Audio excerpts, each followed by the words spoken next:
بسم اللہ الرحمن الرحیم. محترم ناظرین، 21ویں پارے کا خلاصہ پیش کیا جا رہا ہے. سماعت فرمائے. سورہ روم، اس سورہ کا آغاز ایک پیشن گوئی سے کیا گیا ہے کہ رومی قریب کی سرزمین میں مغلوب ہو گئے اور اپنی اس مغلوبیت کے بعد چند سال کے اندر وہ غالب ہو جائیں گے. اس پیشن گوئی میں دراصل دو پیشن گوئیاں تھیں. نمبر 1، رومیوں کو غلبہ نصیب ہوگا. نمبر 2، مسلمانوں کو بھی اسی زمانے میں فتح نصیب ہوگی. چنانچہ محض چند سال کے اندر ہی، یعنی 624 ہجری یعنی عیسوی کہیں گے، 624 عیسوی میں رومیوں نے ایرانیوں کے سب سے بڑے آتش کدے کی اینٹ سے اینٹ بجا دی. یہ وہی سال تھا جس میں مسلمانوں کو میدان بدر میں فتح حاصل ہوئی تھی. اس کے 4 سال بعد ایران کا مجوسی حکمراں خسرو پرویز اپنے ہی لوگوں کی بغاوت میں مارا گیا اور اس کے بیٹے نے اصلی صلیب واپس کر کے روم سے صلح کر لی. یہ وہ سال تھا جب مسلمانوں کو صلح حدیبیہ کی شکل میں فتح عظیم حاصل ہوئی تھی. اس کے بعد آخرت کا مضمون شروع کیا گیا ہے اور مختلف طریقوں سے عقیدہ آخرت کی معقولیت اور ضرورت کو واضح کیا گیا ہے. نیز فرمایا کہ اللہ خلق یعنی پیدائش کی ابتدا کرتا ہے، پھر وہی اس کا اعادہ کرے گا، پھر اسی کی طرف تم پلٹائے جاؤ گے. نیز فرمایا کہ وہ زندے سے مردے کو نکالتا ہے اور مردے سے زندے کو نکال لاتا ہے اور زمین کو اس کی موت کے بعد زندگی بخشتا ہے. اسی طرح تم لوگ بھی حالت موت سے نکال لائے جاؤ گے. اس سلسلے میں اللہ تعالیٰ کی نشانیاں گنائی گئی ہیں کہ اس نے انسان کو مٹی سے پیدا کیا، انسان کے جوڑے بنائے جس سے وہ سکون حاصل کرتے ہیں. آسمان و زمین کی پیدائش، زبانوں اور رنگوں کا الگ الگ ہونا، رات اور دن کا نظام وغیرہ وغیرہ جو بھی چیزیں ہیں، یہ سب اللہ کی نشانیاں ہیں. اس کے بعد بتایا کہ انسان کا فطری دین یہ ہے کہ وہ ہر چیز سے کٹ کر اپنا رخ اللہ کی بندگی کی طرف کر لے اور اس کی طرف یکسو ہو جائے. انسان کو توحید کی فطرت پر پیدا کیا گیا ہے. اس کی یہ مثال دی گئی ہے کہ لوگوں کا حال یہ ہے کہ جب انہیں کوئی تکلیف پہنچتی ہے تو اپنے رب کی طرف رجوع کر کے اسے پکارتے ہیں، لیکن جب وہ عیش و آشائش میں ہوتے ہیں یا ان کو عیش و آرام کا موقع ملتا ہے تو یکایک شرک کرنے لگتے ہیں، حالانکہ رزق کی کشادگی یا تنگی اور راحت یا تکلیف اللہ کے ہاتھ میں ہے. اہل ایمان کو نصیحت کی گئی ہے کہ وہ رشتہ داروں، مسکینوں اور مسافروں کو ان کا حق دیں. سود کی جگہ زکوٰۃ کی تعلیم دی گئی ہے کہ سود سے مال بڑھتا نہیں ہے، جبکہ زکوٰۃ دینے سے مال میں بڑھوتری ہوتی ہے. آخر میں بتایا گیا کہ بڑی بڑی قومیں جنہوں نے اپنے کرتوتوں کے ذریعے زمین پر بڑے بڑے فساد برپا کیے، ان میں سے اکثر مشرک تھیں اور شرک کا نتیجہ زمین کے اندر فساد ہی ہے. اس کے بعد سورہ لقمان کا آغاز ہوتا ہے. اس سورہ کے آغاز میں قرآن حکیم کی حیثیت واضح کی گئی ہے کہ یہ نیکوکاروں کے لیے ہدایت و رحمت ہے جو نماز قائم کرتے ہیں، زکوٰۃ دیتے ہیں اور آخرت پر یقین رکھتے ہیں. آخرت کی کامیابی بھی انہی لوگوں کے لیے ہے.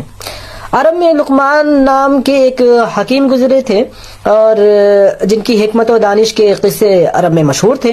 ان کا ذکر کر کے بتایا گیا ہے کہ تم خود دیکھو کہ ان کا عقیدہ کیا تھا، یعنی وہ کس چیز کو مانتے تھے.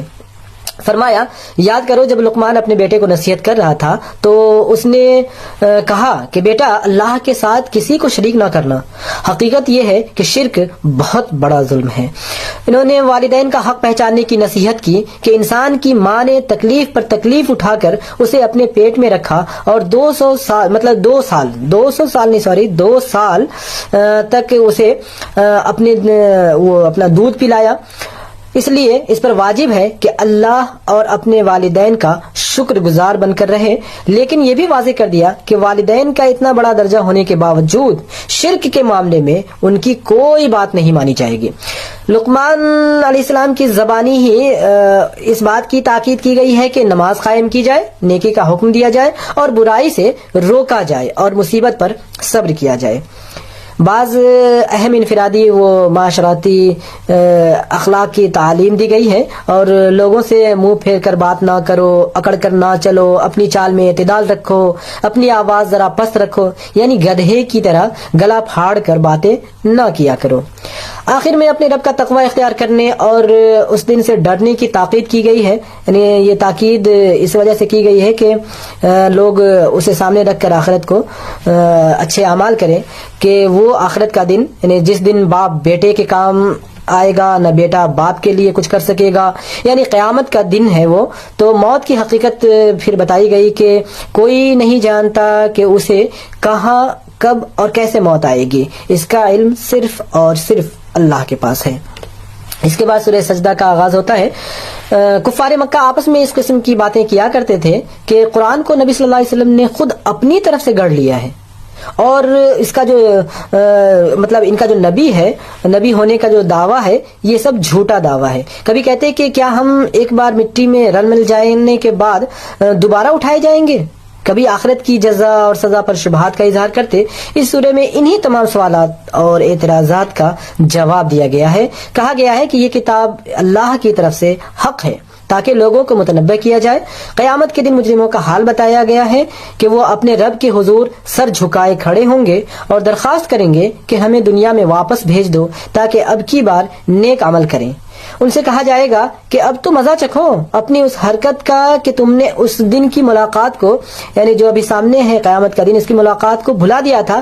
نیک اور فاسق لوگوں کا پھر فرق بتایا گیا کہ دونوں برابر نہیں ہو سکتے. نیک لوگوں کے لیے جنتوں کی قیام گاہیں ہیں اور فسق و فجور اختیار کرنے والوں کا ٹھکانہ دوزخ ہے. جب بھی وہ اس میں داخل کیے جائیں گے تو وہاں سے وہ نکلنا چاہیں گے بھی تو اس میں دھکیل دیے جائیں گے، یعنی وہ پھر نہیں نکل سکیں گے. خاتمہ کلام پر نبی کریم علیہ الصلوۃ والسلام سے فرمایا گیا ہے کہ یہ لوگ آپ صلی اللہ علیہ وسلم کی باتیں سن کر اور مذاق اڑا کر پوچھتے ہیں کہ حضرت یہ فیصلہ کن فتح آپ کو کب نصیب ہونے والی ہے. اس کا انہیں یہ جواب دینے کو کہا گیا ہے کہ فیصلے کے دن ایمان لانا ان لوگوں کے لیے کچھ بھی فائدہ مند نہ ہوگا جنہوں نے کفر کیا ہے، اور پھر ان کو کوئی مہلت نہیں ملے گی. سورہ احزاب، یعنی یہاں سے پھر سورہ احزاب کا آغاز ہوتا ہے کہ اس سورہ کے آغاز میں جاہلیت کے اس تصور کو ختم کیا گیا ہے کہ منہ بولا بیٹا سگے بیٹے کی طرح نہیں ہے، اور فرمایا کہ اللہ نے کسی شخص کے دھڑ میں دو دل نہیں رکھے، یعنی انسان کے کسی بھی جسم میں دو دل نہیں ہے. نہ اس نے تم لوگوں کو ان کی بیویوں کو جن سے تم زہار کرتے ہو تمہاری ماں بنا دیا ہے، اور نہ اس نے تمہارے منہ بولے بیٹوں کو تمہارا حقیقی بیٹا بنا دیا ہے. اس حکم کی ایک وجہ یہ تھی کہ کہیں ایسا نہ ہو کہ منہ بولی اولاد کی وجہ سے میراث دوسرے حقوق میں حقیقی اولاد کا حق مارا جانے لگے، مطلب حقیقی اولاد کو نہ ملے اور انہیں وہ حق دے دیا جائے جس سے ان کا نقصان ہو جائے گا. غزوہ احزاب اور غزوہ بنی قریظہ پر پھر تبصرہ کیا گیا ہے کہ یہ دونوں غزوے یہ بعد دیگرے پیش آئے تھے، اور اس موقع پر منافقین کی حقیقت بھی سامنے آ گئی تھی. اس لیے غزوے کے موقع پر ان کی موقع پرستی اور عہد پیمان کو توڑنے کی خصلت پر مفصل تبصرہ کیا گیا ہے. فرمایا جب ان کا ایک فریق یہ کہہ کر نبی سے رخصت طلب کر رہا تھا کہ ہمارے گھر خطرے میں ہیں، حالانکہ وہ خطرے میں نہ تھے، دراصل وہ محاذ جنگ سے بھاگنا چاہتے تھے. ان کے متعلق کہا گیا ہے کہ یہ لوگ خطرے کا وقت آ جائے تو اس طرح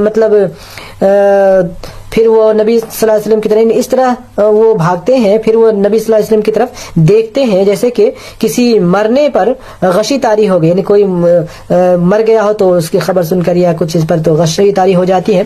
مگر جب خطرہ گزر جاتا ہے تو فائدے کے لیے حریص بن کر قینچی کی طرح چلتی ہوئی زبانیں لیے نبی کریم علیہ الصلوۃ والسلام کے استقبال کو آ جاتے ہیں. اس کے مقابلے میں اہل ایمان کا حال یہ بیان کیا گیا ہے کہ جب انہوں نے لشکر کو، جتنے بھی لشکر ہیں ان لشکروں کو اپنی طرف آتے دیکھا تو پکار اٹھے یہ وہی چیز ہے جس کا اللہ اور اس کے رسول نے ہم سے وعدہ کیا تھا. اللہ اور اس کے رسول کی بات بالکل سچ تھی. اس واقعے نے ان کے ایمان اور ان کی سپردگی کو اور زیادہ بڑھا دیا.